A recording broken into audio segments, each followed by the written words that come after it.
Previously on Geek Bros, we talked about the Dark Crystal Age of Resistance, the Netflix original series. It was fantastic. No. For the original 1980-something classic, Dark Crystal the movie. Stay tuned.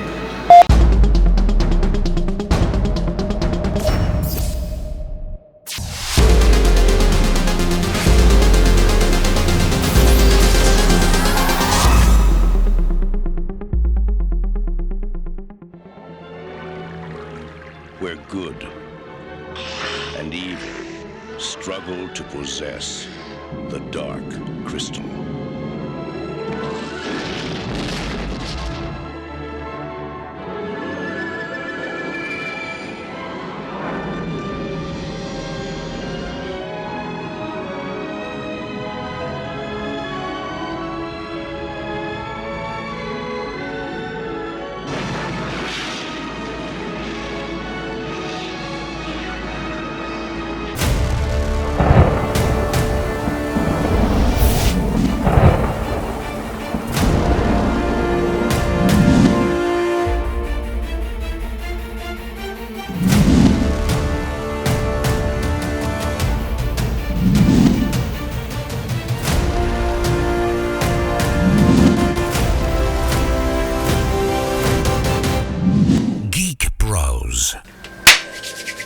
We're back for another original recipe episode of Geek Bros. I'm Vibe. Darth Flexx Garbanzo. And we're back on our game now. Dude, we had to, it was a little rough the first one, but we're back. That was good, you know, there was no pauses, no nothing. Yeah, gentlemen. I remember my script. Yeah, we are here to review the 1984 classic Dark Crystal in honor of Dark Crystal: The Age of Resistance, the Netflix original series that we absolutely loved. If you haven't seen that review, you gotta go check it out. It was the one before this one. Yeah, So- wait, can we put like a little, like those fancy boxes like right about here? I don't.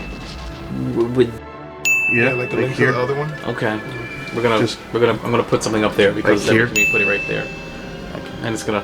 It's gonna, You gotta put your hand down so it can Oh. slide away. There you go. All right. Now I didn't grow up with this movie. I watched it after the Netflix original series. as God intended it. No, I'm kidding. I don't know. Yes. And so I want to let these gentlemen here who actually watched it when they were younger, and to lead this one. So, gentlemen, the good. When I saw it, which I believe was 1993, it was something very different I've never seen before because I've only seen cartoons, and then I get this awesome story told by puppets, right? But it felt real. It didn't feel like I was watching The Muppets or Sesame Street. Cinematic puppetry. And I mean, when I look back at it now, yeah, you know, for the time, but for the time it was actually really good. This story to me was amazing. I've had the VHS and I watched it over and over again. I was just mesmerized by the characters. I really connected with the Skeksis. I did. It's just like I said. You connected with miserable aging ostriches. Not that part. Or vultures, I should say. Their killing part. A cross between the vultures and draining part. ostriches. Okay. They were like raptors, bro. All right. I mean, yeah, what raptors devolved into, I guess. Yeah. Okay. So I really love the Skeksis. I love the story. I love the setting. I love the puppets and just the creatures that you saw. Even though I wanted to kill 90% of the stuff I saw in there, I really enjoyed what the Dark Crystal gave me. And my favorite part of it was eating Chinese noodles. When I watched the Skeksis eat, because when they're eating their food, they get like little noodles sticking out, and I just love that as a child. I would always love to have Chinese food and watch the Dark Crystal. It was a very important part of my childhood, which eventually led me to the great Labyrinth movie with David Bowie. Everything I've done for you. I move the stars for no one. God rest his soul. He's Starman now. This movie is probably one of the childhood favorites. I remember watching as a kid. I remember watching with my dad, and we had the VHS. And I remember also it came around the same time as Labyrinth, and I was a massive Muppets fan. I was massive Jim Henson. That was so for me, like seeing these puppets again, but like in more action sequences, and you know, not just Miss Piggy on a motorbike running through Manhattan. It actually brought me that love of fantasy. So of like classic traditional fantasy, where you have the magic, you have the sword fights and things like that, and so this is kind of the base for me for that. I always wanted a fizz gig. You want a what? A fizz gig.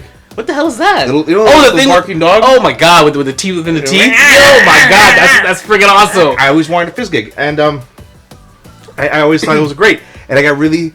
I still got. I had a little tear in my eye of just nostalgia when they didn't reintroduce the fizz gig into the Age of Resistance, but then I was like, oh, they didn't get one. They should have hung out. Dude, with an eye patch too, though. That was awesome. And he was a G. I can see no wrong in that movie. Honestly, I have. It's because I've seen it so many times. I have such great memories of it. I can see no wrong in that movie. I don't know why I never grew up with this. Why I never heard of it. I've never heard of Dark Crystal whatsoever. Actually, when I heard Dark Crystal, I thought of Final Fantasy: The Crystal Chronicles. Deep inside, so silently, my heart was beat. Deep inside of me.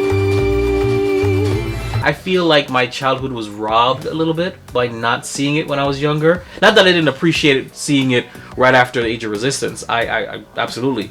But I feel like I missed out on because the wonder that I would have gotten if I grew up with it. But the movie for me was, for the time, it was brilliant. It was still cinematic. It was very interesting for a kids movie because it was clear they were trying to scare kids. It was clear that it was supposed to be darker themes. And I read a quote saying that Jim Henson thought he wanted it to be scary because he thought that it wasn't a good idea not to have kids scared.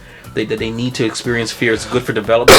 And we shouldn't shy away from terrifying kids and showing them adult things. Because it was a very... And I watched this movie too, and I said, just like the series, this is not a kid's movie. But... because you hear whispers of genocide in this movie. You hear, you see that an entire race is enslaved and used and drained and turned into zombie slaves. There's slavery in this movie. Allegedly. It was some dark themes, and I really appreciated it, and I appreciated it even more thanks to watching Age of Resistance. But it was a dark movie. It was a very dark movie. Which is the good. It kept my. There was some whimsical natures in it. Mother Augur was just as great in this as it was in, yes, absolutely, yes. All the characters that returned, and I recognized them immediately. The voice acting was very spot on. Between the two series, I was quite impressed that they were able to match them so well. It was very humbling to see the beginning of this movie, spoilers of course, where the Emperor, got to know in the Age of Resistance, who's the darkness rising guy, and he's spreading the darkening, and he's harnessing it for himself. And to watch him die in the very beginning of this movie and crumble to ash, as much as he was in the original series, or the Netflix series, saying how he's eternal, they're never gonna die. I will never turn to ash. That was shocking for me because he was a big character in the Netflix series. So when he died, I was like, oh, it's that kind of movie. That's what I'm talking about. I did enjoy the I don't know. I wouldn't know if it was purposely a nod to Star Wars, but when the mystics, when they die, they fade away, and whatever they are just kind of floats down. When did Return of the Jedi come out? 3 months before this one came out. Okay, so that's and just... you have to understand that George Lucas was really good friends with Jim Henson, right? And they are very, very respected. They respected and loved each other's work. So there's a lot of nods. There had to be. There is a lot of, and even just in a lot of the way the movie was done, and the ideas behind it, the good versus evil, the duality of life, where balance comes, and so on and so forth, bringing balance to the Skeksis. But does anybody notice that there's a real Star Wars parallel between this? Because the prequels are about the bad absolutely obliterating the good, and the original series is the small hint of good obliterating the bad, giving balance. This is about the same thing. It's the bad is gonna obliterate all the good, and then the movie picks up with just a sliver, just like the Star Wars, enough to get rid of the bad and to bring balance. As if like the Force for Star Wars and the crystal, the mother, the Thra itself. Maybe it was a cleansing, like a detox. If you think of it, both the Force and Thra, detoxing the planet of the creatures, and then restarting from the beginning. That's how I saw it. When I realized that it was only two, I keep forgetting their species names, Gelflings left, which just absolutely crushed me after the ending of the series. These Skeksis, they have their little weird, like scorpion Illuminati something army. Oh yeah, it was when hey, so here's the thing, when I saw them where they came from and how they were created in Age of Resistance. I didn't get that. I got super excited. They got created from when they were revealed. Mm-hmm. Oh, okay. The whole thing is that they said they could not reanimate this. They needed stronger tendons, right, and stronger muscles, right. Now remember, they had spoken about the other creatures. I forgot their names. They were like Britons or Britons. Anyway, so the whole thing is that those were known to be very strong, and their muscle structure was very strong, and they're very intelligent. Right. And their mouths were sewn shut, so they could not speak exactly and tell their stories. So what ended up happening is when as soon as he said the tendons were not strong enough, the muscle structure is not strong enough to reanimate and create what I want to create, a light bulb hit, and I was like, oh shit, he's gonna kill these creatures, or something's gonna happen. And then when he left and came back, and he already cut himself open, cut his mouth open, and he was getting this, they're trying to leave, which I really didn't understand. That I was like, and them being as strong as they are, that they could have fought back more, and it really it broke my heart when I saw that happen. But when they created that army, and I saw how it was done, it was like full circle. I get it. I understand it now. This is hard for me because I'm looking at it as an adult, and I'm looking at it as a 3-year-old me, 5-year-old me, 6, 8, 10-year-old me watching this. Right. For me to find a bad, it's kind of tough. Honestly, the only bad I could think of, and this isn't even a bad, it's just compared to the series, how beautifully it was done. You look back at this and like, okay, this is like, like the thrift shop version of it. But it's still very good. I mean, if I look at it from a story point of view, no, there is no bad. I guess the only bad would be is that they kind of throw you in a story which you have, or in a world where you have really no clear backstory of what really is going on. It's just kind of this really neat stuff to see. And for a kid, that's amazing. Like, as a kid, I'm like, oh, this is awesome. But when I got older and saw it again, I'm like, man, I wish I knew more. I guess that would be my bad, but we are getting to know more. So really, there is no bad other than if I were to go back into time and say, hey, I wish I had more. But now we have more, really. So there is no actual bad, I guess not enough podlings died, I guess. That's my bad. I have no bad. I maybe it's because I have rose-colored glasses on this movie, but it's just that it ties into too much of my childhood. I don't see any bad in it. Well, of course, I didn't grow up with it, so, and you guys know how I am when it comes to story and cinematics and everything like that. The bad for me, the story was weak. It was a weaker story. It was a hero's journey-esque story with the unwilling hero, and I guess you could say this also had a strong female lead. She also was a lead as well, because it was split pretty much evenly between the two. Yeah, but it was a weaker story. It was the tail end of a grand epic. I mean, yes, they give you a voiceover in the beginning. You see a desolate world. You have characters that are there. That there is some world building, limited world building though, but there is some world building. Like Mother Agra's home, which had the observatory in it. You didn't know what that was, how she got it, or none of it. You knew nothing. They explained it in the Netflix series, but in the movie itself, had I not watched the Netflix series, I would have been like, "What is that? What is her home? Why is that obviously mechanical contraption in there when it's apparently like a feudal world?" They didn't flesh any of that. It was world building, but very, very little bit. They really limited down to just a hero rising, 2 heroes rising, to bring balance back to the world. When single shines the triple sun, what was sundered and undone shall be whole, the two made one. by Gelfling hand or else by none. And I know I would have been a lot of questions for this movie. I wouldn't have enjoyed this movie nearly as much had I not seen the let's just say it this way, if Flexx had me watch this movie first, I would have never watched Age of Resistance. Not to say that the movie was terrible, but it left me with nothing to chew on. What if, just bear with me, let's say the story is being told by an inhabitant of Thra, right? And born to that age where everything was already erased and everything was kind of gone. Imagine looking at it that way, though. Like, you're in a world where you really didn't know that existed, because all you know now is no Gelflings, ponding slaves, and Skeksis. I know you know what? I think you're right. I think it is somebody who's actually there who's telling the story. The heretic.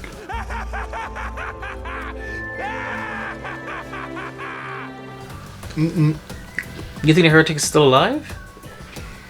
He's the one telling the story. Huh. That's true. That would be interesting. No real, I mean, I guess the effects of the time, but really that's not exactly their fault. That's not their fault. No, it's true. They're being very, very ambitious. No, I got nothing. Got nothing? I got nothing at all. I'll dovetail on that. They were being very ambitious when it came to the use of blue screen, and some of it that stood out really, really bad. Whoa! I'm so sorry. Okay, what are you doing? I look up the cast. Yeah. Which one? The movie or the series? Yeah. Helen Bonham Carter is it Almandra? Yeah. Yeah. I love her. I believe Gugu Mbatha-Raw is one of the characters too. I forget who she plays. So is Michael Keegan. Yeah. Keegan Peele. Yeah. He's a Skeksis. Yeah, man. They had some heavy hitters like in the series. Simon Pegg. Yeah, exactly. But yeah, so the ugly for me, there was some Lucius Malfoy. The what? There were some graphics that they tried, and you have to respect it, but it stood out. It kind of took me out of it. Honestly, when I was a kid, watching it in a regular tube TV, to me that was awesome. I mean, watching it now, I'm like, oh god. Maybe you know what? It's probably true. Probably the way that it was projected in the old days, it probably didn't look as no, it's like watching Tron in the old days. Exactly. Yeah, exactly.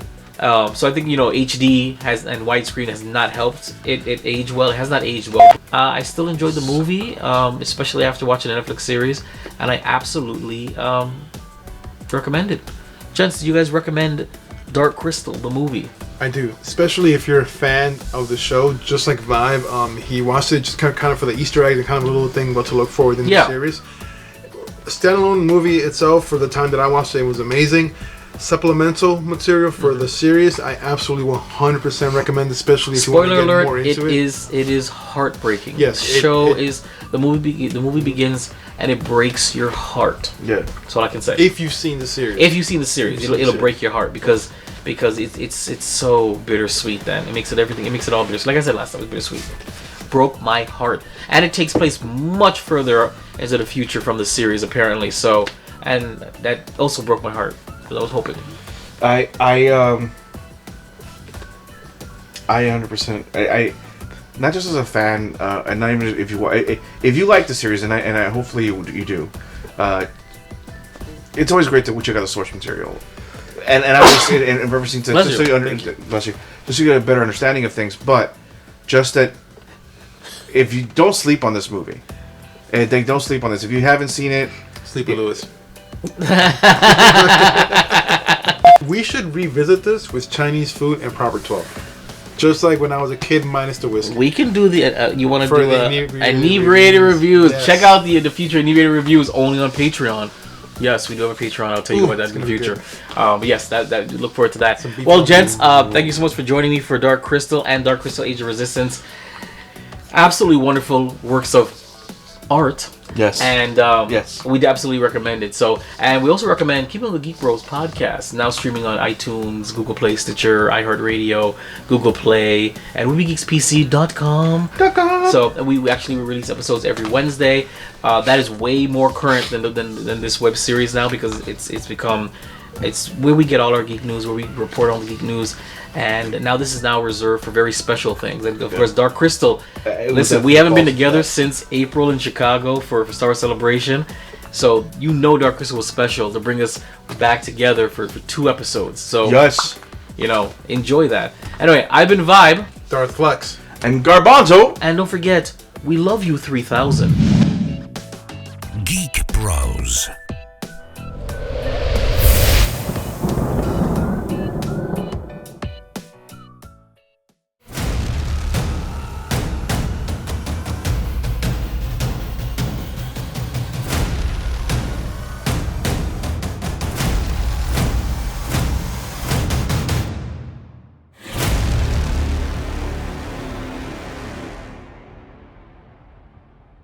for the original 1980-something classic Dark Crystal the movie. Stay tuned. 84. 84. That's when I was born, you know. It's great. Really? I was born 1984. Jesus. All right. Thanks. Thanks a lot for that. I no longer put Star Wars on my list of favorite movies because it's just it's on a separate list for me. Okay. I know, it's never been the same since The Last Jedi. You just like poking the bear. Just because I'm furry. Listen for that. And I always Did you just smell me? You smell good, man. I love your detergent.